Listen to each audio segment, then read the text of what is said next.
Hello, everyone, and thank you for being here today. We gather with a shared purpose.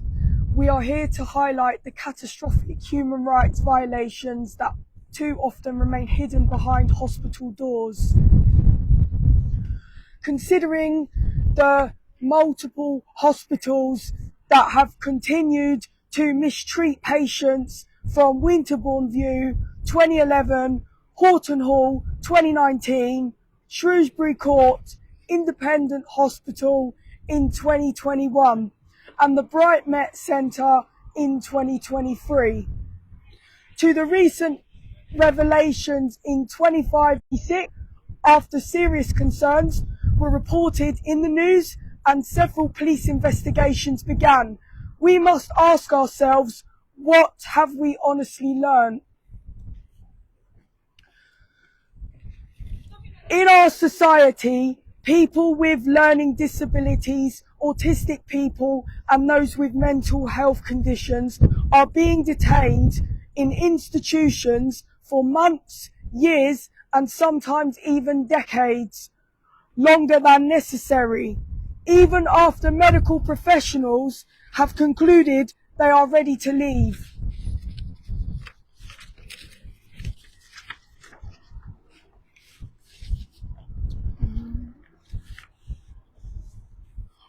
I have lived experience of being detained in hospital under a DOLS with no autonomy, not because of a medical need, but because the system failed to provide the right support for me in the community.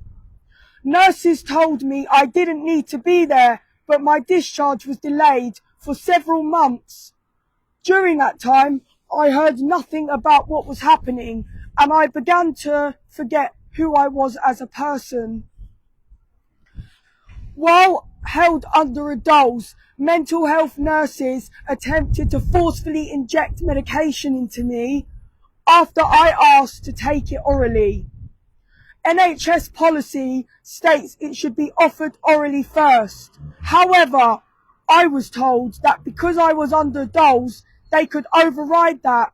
To me, that was a breach of my rights and an abuse of power.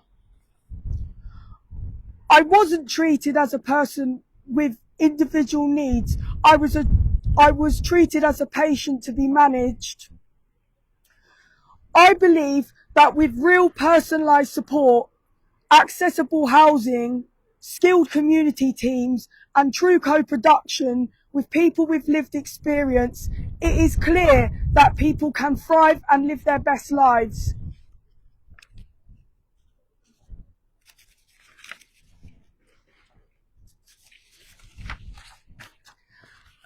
I stand before you today as someone who fought their way through the system.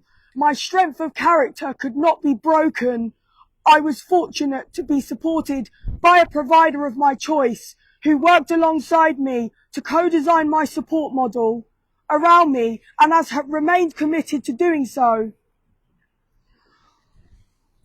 I am now active in being a voice and speaking up for this, and I was not able to do that had I have still been in hospital. It is clear that living in the community is not only more humane, it is more effective and more empowering for the individual. The voices of people with learning disabilities and autistic people must be central. Their insights, experiences, aspirations and rights must shape every decision that is being made. No one should be detained in hospital simply because the system cannot imagine a better alternative. Our role is to create innovative ways to develop personalised support and to ensure true inclusion across such a diverse community.